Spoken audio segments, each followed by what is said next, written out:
একই সাথে আজকের এই 7ই নভেম্বর রাশিয়ায় যে মহান সমাজতান্ত্রিক বিপ্লব সম্পন্ন হয়েছিল, সেই বিপ্লবের 108তম বার্ষিকী উপলক্ষে আমাদের পার্টির উদ্যোগে আজকের এই সমাবেশে উপস্থিত কেন্দ্রীয় নেতৃবৃন্দ,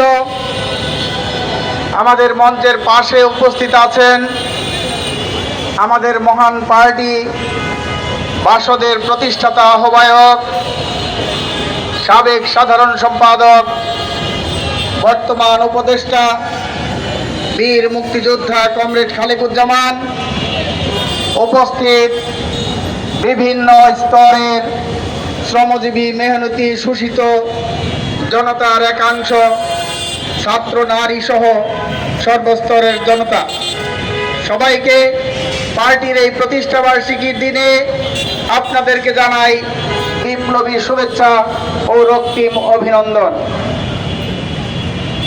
ইতিমধ্যেই আপনারা শুনেছেন যে 1980 সালের 7ই নভেম্বর আমরা এই দেশে একটা শোষণমুক্ত বাংলাদেশ, অর্থাৎ মুক্তিযুদ্ধের যে প্রকৃত চেতনা ছিল, কেন্দ্রীভূত চেতনা, সমাজতান্ত্রিক বাংলাদেশ প্রতিষ্ঠার প্রত্যয় নিয়ে আমরা আমাদের পার্টির যাত্রা শুরু করেছিলাম।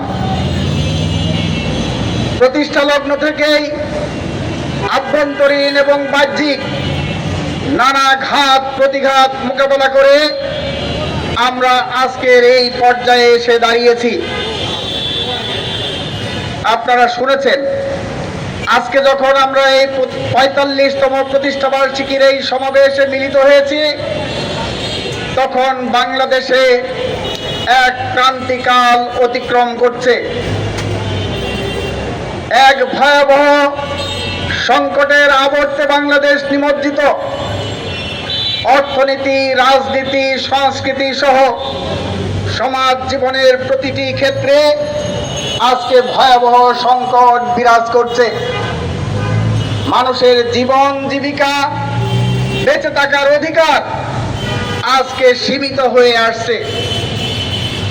গত বছর 2024 সালের 5ই আগস্ট এই দেশের ছাত্র শ্রমিক জনতা, যারা বুকের রক্ত দিয়ে, জীবন দিয়ে স্বৈরাচারী এক সরকারকে উৎখাত করে আশায় বুক বেঁধেছিল যে বাংলাদেশ তার পথ খুঁজে পাবে, কিন্তু আমরা দেখলাম যে 14-15 মাসের মাথায় এসে আমাদের সেই অভ্যুত্থানের ফসল সেটাও বেহাত হতে চলেছে। যেমনি ভাবে 1971 সালে 9 মাসের সশস্ত্র মুক্তিযুদ্ধের মধ্য দিয়ে 30 লক্ষ বাঙালি তারা জীবন দিয়ে, 2 লক্ষ মা বোন তারা নির্যাতন নিপীড়ন ভোগের মধ্য দিয়ে এই বাংলাদেশ, স্বাধীন বাংলাদেশ এখানে প্রতিষ্ঠিত করেছিল। মুক্তিযুদ্ধের পর ধারাবাহিকভাবে যে সরকার ক্ষমতায় এসেছে, তারা মুক্তিযুদ্ধের যে প্রকৃত চেতনা, সেই চেতনার বিপরীতে ঘাত দাঁড়িয়ে দেশ পরিচালনা করছিল। যে কারণে 1990 সালে একটি গণ অভ্যুত্থান হয়েছিল, যে দেশে থেকে স্বৈরতান্ত্রিক শাসন তার বিলোপ ঘটাতে হবে, দেশে গণতন্ত্র প্রতিষ্ঠা করতে হবে, গণতান্ত্রিক প্রথা, প্রতিষ্ঠান, নিয়ম কানুন, সে বিধি বিধান সেগুলো প্রতিষ্ঠিত করতে হবে। 90-এর গণ অভ্যুত্থানের পরেও যারা পুনরায় শাসন ক্ষমতায় অধিষ্ঠিত হলো, তারাও সেই গণ অভ্যুত্থানের চেতনা সেটাকে জলাঞ্জলি দিয়ে তার বিপরীত পথে তারা রাষ্ট্র শাসন প্রশাসন পরিচালনা করতে থাকলো। যেই কারণে মুক্তিযুদ্ধের চেতনা বাস্তবায়িত না হয়, 90-এর গণ অভ্যুত্থানের আকাঙ্ক্ষা বাস্তবায়িত না হওয়ার কারণেই 2024 সালের গণ অভ্যুত্থান সেটা সংগঠিত হয়েছে। কিন্তু আমরা দেখলাম এই অভ্যুত্থানের পরেও মানুষের আশা সেটা দুরাশায় পরিণত হতে চলেছে। আমরা সে কারণে বলেছি আমাদের দলের পক্ষ থেকে যে শুধুমাত্র জীবন দিলে হয় না, আত্মত্যাগ করলেই হবে না। নিজেদের ভাগ্যের পরিবর্তন করতে হলে, সমাজের পরিবর্তন করতে হলে সঠিক আদর্শ লাগবে। বিপ্লবী মতাদর্শের ভিত্তিতে একটা বিপ্লবী সংগঠন লাগবে। সেই সংগঠনের নেতৃত্বে সঠিকভাবে আন্দোলন পরিচালনা করতে পারলেই কেবলমাত্র আন্দোলন জয়যুক্ত হবে এবং মানুষের অধিকার প্রতিষ্ঠিত হবে। যে কারণে দেখছেন যে আন্দোলন করে জনগণ, জীবন দেয় জনগণ, কিন্তু ক্ষমতায় অধিষ্ঠিত হয়ে লুটপাট করে ওই সুদী কারবারি মহাজনরা। কাজেই জনগণের আত্মত্যাগ সেগুলো বারবার বিফলে চলে যায়। আমরা সে কারণেই বলছি যে মানুষ যখন আশাবাদী হয়ে উঠছিল অভ্যুত্থানের পরে, আমরা বলেছিলাম অভ্যুত্থানের মধ্য দিয়ে সমাজের পরিবর্তন হবে না। কারণ অভ্যুত্থানকারী নেতৃত্ব তারা কি ছিল, কোন শ্রেণীর আদর্শকে ধারণ করে, কোন শ্রেণীর মতাদর্শকে ধারণ করে, কোন শ্রেণীর পক্ষে তারা লড়াই করেছে। এদেশের শ্রমজীবী মেহনতি শোষিত জনগণ, সেই জনগণের পক্ষে কি তারা আন্দোলন করেছে, নাকি এই দেশের লুটেরা ধনিক শ্রেণী, লুটপাটকারী, টাকা পাচারকারী, ব্যাংক ডাকাত, কালোবাজারি, মুনাফাখোর, মজুমদার, তাদের পক্ষে তারা আন্দোলন করেছে এবং তাদের প্রতিনিধিদেরকেই রাষ্ট্র ক্ষমতায় আসীন করেছে। যে কারণে আমরা দেখলাম গণ অভ্যুত্থানের পর মানুষের দাবি উঠেছিল গণ অভ্যুত্থানে যারা হত্যাকাণ্ড সংগঠিত করেছে সেই হত্যাকারীদেরকে বিচার করতে হবে, দৃষ্টান্তমূলক শাস্তি দিতে হবে। বলা হয়েছিল যে স্বাধীনতার 54 বছর ধরে যারা রাষ্ট্র ক্ষমতায় আসীন হয়েছিল তারা রাষ্ট্র ক্ষমতাকে দলীয়করণ, দুঃশাসন, দুর্নীতির পরাকাষ্ঠা তৈরি করেছিল। আর সে কারণেই বলা হয়েছিল যে রাষ্ট্র শাসন প্রশাসন ব্যবস্থার কিছু গণতান্ত্রিক সংস্কার সাধন করতে হবে। আর মানুষ বলেছিল যে আমাদের দেশ, এই দেশে মুক্তিযুদ্ধের মধ্য দিয়ে যে সংবিধান রচিত হয়েছিল সেই সংবিধানে লেখা রয়েছে যে আমাদের দেশটা পরিচালিত হবে নির্বাচিত জনপ্রতিনিধিদের দ্বারা। কেন্দ্র থেকে শুরু করে প্রান্ত পর্যন্ত সর্বত্র নির্বাচিত, কেবল নির্বাচিত প্রতিনিধিরাই দেশ শাসনের অধিকার পাবে। অনির্বাচিত কেউ দেশ শাসন পরিচালনা করতে পারবে না। আমরা সে কারণেই বলেছিলাম, মানুষ বলেছিল বিগত স্বৈরাচারী শেখ হাসিনার সময়ে 2014 সাল, 18 সাল এবং 24 সালে ভোটারবিহীন নির্বাচন, নিশিরাতের নির্বাচন এবং আমিন নির্বাচনের মধ্য দিয়ে মানুষের ভোটাধিকারকে হরণ করা হয়েছিল, নির্বাচনকে নির্বাসনে পাঠানো হয়েছিল, গণতন্ত্রকে কবরে পাঠানো হয়েছিল। মানুষ তাই ভেবেছিল এই অন্তর্বর্তীকালীন সরকার ক্ষমতায় এসে হত্যাকাণ্ডের বিচার করবে এবং সমস্ত মানুষ এবং জনগণের মতামত, রাজনৈতিক দলগুলোর মতামতের ভিত্তিতে সবাই যতটুকু একমত হয় তার ভিত্তিতে রাষ্ট্রের কিছু সংস্কার করবে আর একটা সুষ্ঠু, অবাধ, নিরপেক্ষ, গ্রহণযোগ্য, অংশগ্রহণমূলক নির্বাচন দিয়ে তারা ক্ষমতা হস্তান্তর করবে নির্বাচিত জনপ্রতিনিধিদের কাছে। কিন্তু আমরা দেখলাম এই অন্তর্বর্তীকালীন সরকার চেহারা পরিবর্তন হয়েছে সরকারের, কিন্তু চরিত্রের বদল হয় নাই। সে কারণেই তারা দেখলাম যে তাদের যেখানে বেশি মনোযোগ দেওয়ার কথা সেই দিকে তাদের মনোযোগ নাই। ওই যে মানুষ বলে না যে ফরজ কাজের দিকে তার নজর নাই, নফল কাজের দিকে নিয়ে বেশি মাতামাতি শুরু করেছে এই ইউনূস সরকার। আমরা দেখলাম সেখানে সে সংস্কারের নামে এমন কতিপয় ব্যক্তিকে এনে ওই ঐক্যমত্য কমিশন, সংস্কার কমিশন করেছে। বিদেশি নাগরিক, দ্বৈত নাগরিক, তাদেরকে এনে এই সংস্কার কমিশন করে সেখানে সংবিধানের ফুল নলছে, মূলনীতি সহ পাল্টে দেওয়ার জন্য চক্রান্ত করছে। আমি প্রশ্ন করতে চাই, আজকে এই জুলাই অভ্যুত্থানের ইতিহাস যদি শেখ হাসিনা বা আওয়ামী লীগকে এনে জুলাই অভ্যুত্থানের ইতিহাস রচনা করতে দেওয়া হয়, তাহলে ইতিহাসটা কেমন হবে কল্পনা করেন।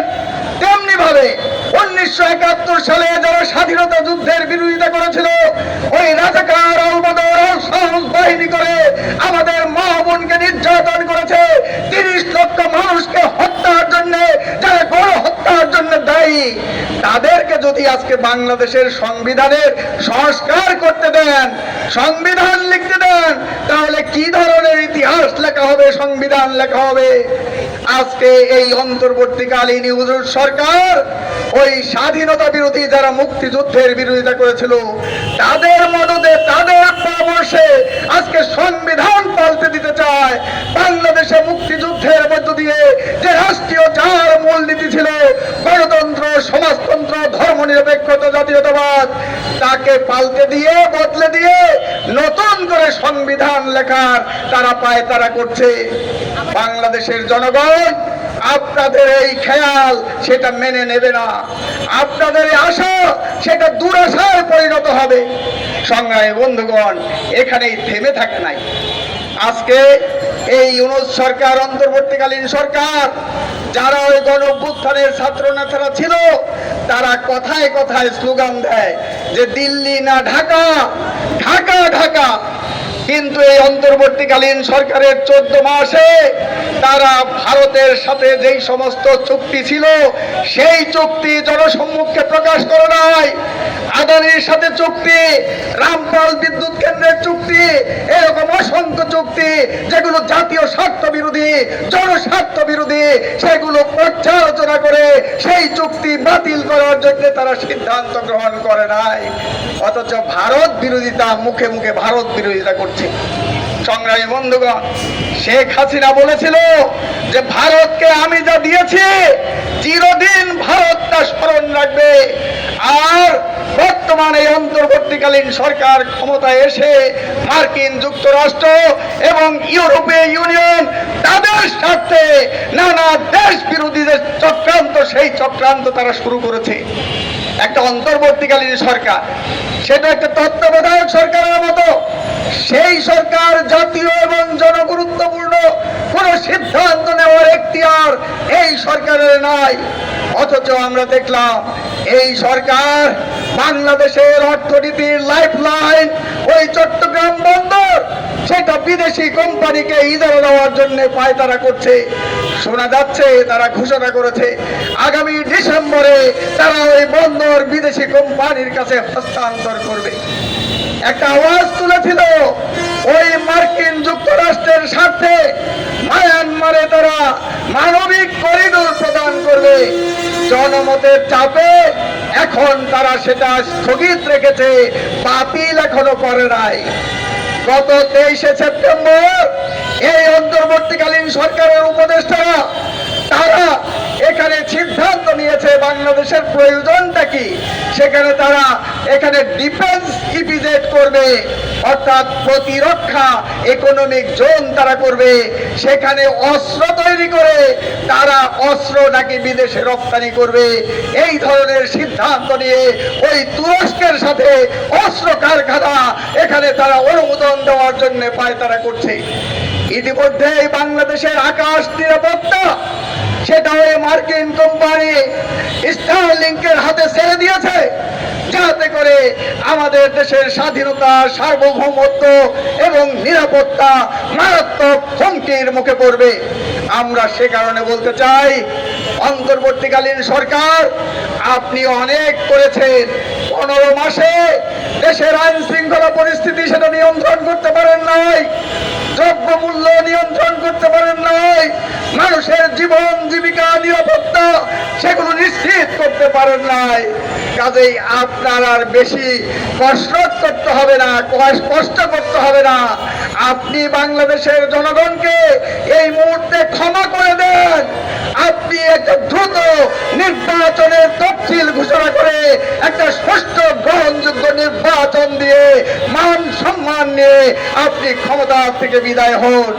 সংগ্রামী বন্ধুগণ, আপনারা জানেন যে আইন শৃঙ্খলা পরিস্থিতির অবনতি একটা স্বাধীনতা বিরোধী শক্তি সহ কতিপয় উগ্র সাম্প্রদায়িক শক্তি বাংলাদেশের অন্তর্বর্তীকালীন সরকার যে নির্বাচনের তারিখের কথা, সময়সীমার কথা ঘোষণা করেছে, সেই নির্বাচন বানচাল করার জন্য একটা সুগভীর চক্রান্ত করছে। যেই বিষয় আলোচনায় নয়, নতুন নতুন বিষয় সেগুলো আলোচনায় এনে তারা সেখানে একটা অস্থিতিশীল পরিস্থিতি, সেই পরিস্থিতি তৈরি করার জন্য পায়তারা করছে। এখানে আমরা বলতে চাই, ওই যে সংস্কারের নামে, ঐক্যমতের নামে, সনদের নামে একটা জুলাই সনদ, এটা রাজনৈতিক দলের একটা সমঝোতার দলিল, কাজেই এইটার সাথে সংবিধানের তুলনা হতে পারে না। বাংলাদেশের যে সংবিধান, সেই সংবিধানে গণভোটের কোনো বিধান নাই। কাজে এখন গণভোট নিয়ে বিতর্ক চলছে, বাহাত চলছে। এক দল বলছে আগে গণভোট দিতে হবে, আরেক দল বলছে নির্বাচনের একই দিনে গণভোট দিতে হবে। আমরা স্পষ্ট করে বলতে চাই, বাংলাদেশের যে সংবিধান দ্বারা বাংলাদেশ পরিচালিত হয়, সেই সংবিধানে গণভোটের কোনো বিধান নাই। কাজে বাংলাদেশে গণভোট অপ্রয়োজনীয়, গণভোটের দরকার নাই। জাতীয় সংসদে নির্বাচন দিতে হবে সর্বাগ্রে। সংগ্রামী বন্ধুগণ, বলা হচ্ছে যে জুলাই সনদ একটা রাজনৈতিক দলগুলোর সমঝোতা, সেই সমঝোতা সেটা সাংবিধানিক আদেশ দিয়ে এটা আইনগত ভিত্তি তৈরি করতে হবে। বাংলাদেশের সংবিধানে রাষ্ট্রপতি, প্রধানমন্ত্রী কারো এই ধরনের সাংবিধানিক আদেশ জারি করার কোনো ক্ষমতা নাই, কোনো আইন নাই।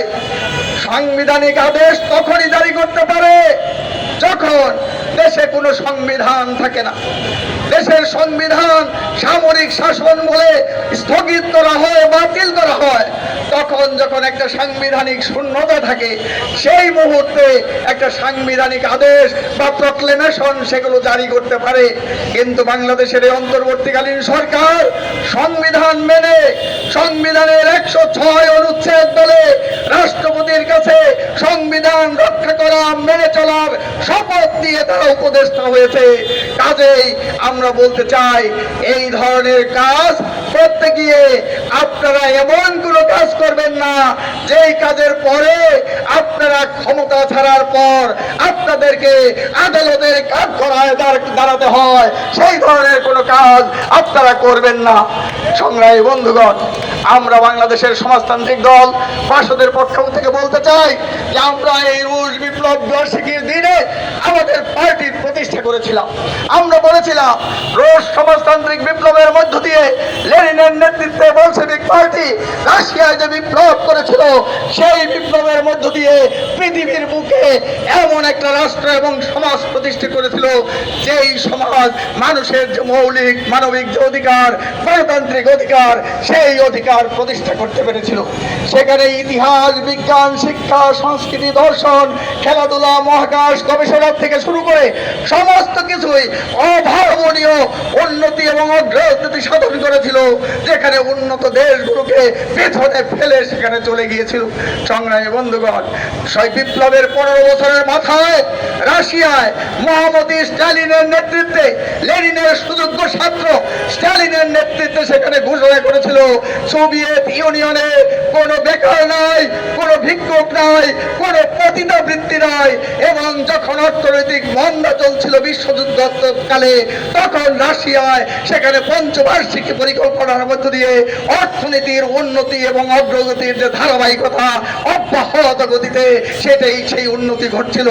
কাজেই আমরা সেখান থেকে শিক্ষা নিয়ে বলতে চাই যে বাংলাদেশেও যদি শোষিত মেহনতি মানুষের অধিকার প্রতিষ্ঠা করতে হয়, শ্রমজীবী মানুষ, শ্রমিক, কৃষক, অধিকার বঞ্চিত মানুষ, তাদের অধিকার যদি প্রতিষ্ঠিত করতে হয়, তাহলে সমাজতন্ত্র প্রতিষ্ঠার কোনো বিকল্প নয়।